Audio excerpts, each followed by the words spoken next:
और 1 घंटे के अंदर व्यवस्था तय हो जाता है, लेकिन जब 5 घंटे तक सुबह तक कोई खबर नहीं हुई, घर वाले गौतम को रिहा करो, रिहा करो, रिहा करो, मौलाना कलीम सिद्दीकी को रिहा करो, रिहा करो, रिहा करो।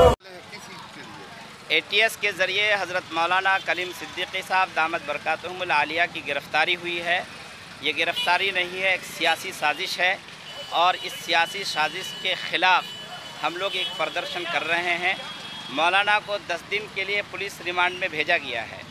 10 दिन के बाद अगर मौलाना को छोड़ा नहीं जाता है तो मुल्क भर में इस तरह के एहतजाजात होंगे। ये एक इब्तिदा है, हम लोगों ने अभी सिर्फ शुरू किया है। अभी पूरे मुल्क में पैगाम जा रहा है। मुल्क के तमाम बाशिंदे जो इंसाफ पसंद और जमहूरियत पसंद है वो मैदान में आ जाएंगे और फिर योगी हुकूमत और मोदी हुकूमत को ये बात मानने पर मजबूर होना पड़ेगा कि वाकई हम जुल्म कर रहे हैं। और जुल्म की जो हुकूमत होती है वो चलती नहीं है, अदल और इंसाफ के साथ चलती है। मैं आपके ज़रिए उन तक ये बात पहुँचाना चाहता हूँ कि उन्हें ये कहा जाए कि वह अदल और इंसाफ की हुकूमत करें, जुल्म की हुकूमत न करें। क्या नाम हुआ आपका? मेरा नाम शमीम रियाज नदवी है। दहशतगर्दी चाहे धर्म के नाम पर हो, चाहे जाति के नाम पर हो, चाहे क्षेत्र के नाम पर हो, संविधान में उसकी कोई गुंजाइश नहीं है। लेकिन अगर शासन और प्रशासन और हुकूमत खुद दहशतगर्दी करे तो ये सबसे ज़्यादा नालायक अमल है। मैं इस वक्त ये समझता हूँ कि मोदी जी की हुकूमत जब से आई है और योगी जब से यूपी में बैठे हैं, उन्होंने एक तरफा तौर पर दहशतगर्दी करके खासकर अक़लियतों को चुन चुन कर निशाना बनाया है। हमको देश के लिए बलिदान देने वाले शहीद भगत सिंह पर जितना फ़ख्र है, हमको जितना फ़ख्र APJ अब्दुल कलाम के साइंसी अमल पर है, कल्पना चावला के स्पेस में जाने पर फ़ख्र है, उतना ही फ़ख्र मुझे कलीम सिद्दीकी पर है। मौलाना कलीम सिद्दीकी ने इंसानियत को इंसानियत का सबक पढ़ाया और मौलाना कलीम सिद्दीकी ने जो हमारे दस्तूर में आज़ादी राय, आज़ादी इजहार, अपने नज़रियात की तबलीग, अपने मज़हब की तबलीग की इजाज़त दी है, उसका उसने साथ दिया है। उसने कहीं से भी कोई धर्मांतरण या दस्तूर के ख़िलाफ़ कोई अमल नहीं किया है। और एक शख्स, हाँ कसूर है, कसूर हमारे मुस्लिम उलमा का है।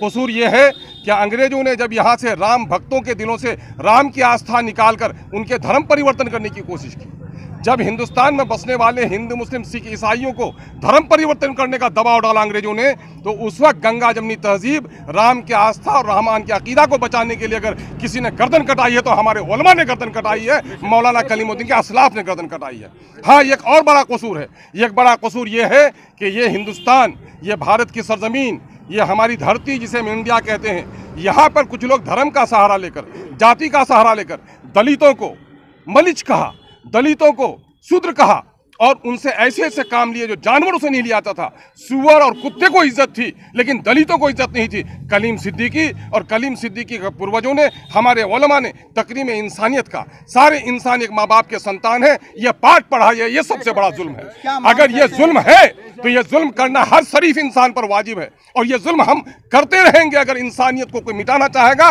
तो इंसानियत को बचाने के लिए, धार्मिक रवादारी को बचाने के लिए एक कलीम सिद्दीकी क्या, लाखों कलीम सिद्दीकी जेल के सलाखों में जाने के लिए तैयार है। इसलिए कि हमारा मुल्क उसी वक्त बचेगा, हमारा मुल्क उसी वक्त बचेगा जब हम मजहबी रवादारी को कायम रखेंगे। हमारा स्टेट सेकुलर है, लेकिन मेरा पूरा विश्वास है कि मोदी 56 इंच का सीना रखकर देश की तरक्की का दावा करके सबका विनाश किया है। योगी ने यूपी के तख्त को हासिल करके यूपी का सत्यानाश किया है, वहाँ के मजहबी रवादारी को पामाल किया है। फिर से गद्दी में बैठने के लिए, अपनी कमजोरी को छुपाने के लिए कहीं आलिमों को, कहीं दाढ़ी वाले को, कहीं टोपी वाले को, कहीं दलितों को, कहीं NRC के नाम पर लोगों का नज़रिया, लोगों के माइंड को डाइवर्ट करने की कोशिश और अक़लियत के लोगों को शिकारी बनाकर वो अपना फिर से इक़्तिदार हासिल करना चाहते हैं। उसके लिए हम बधाई देते हैं। ये अवामी एहतजाज, इसमें ख़ासकर हमारे जमा साल उलमा की एक बड़ी तादाद है, इनको हम मुबारकबाद देते हैं कि जुल्म के ख़िलाफ़ आवाज़ उठाना ये इंसानियत का फरीज़ा है। किशनगंज के हमारे नौजवानों ने जो कदम उठाया है, हम उसकी पजीराई करते हैं।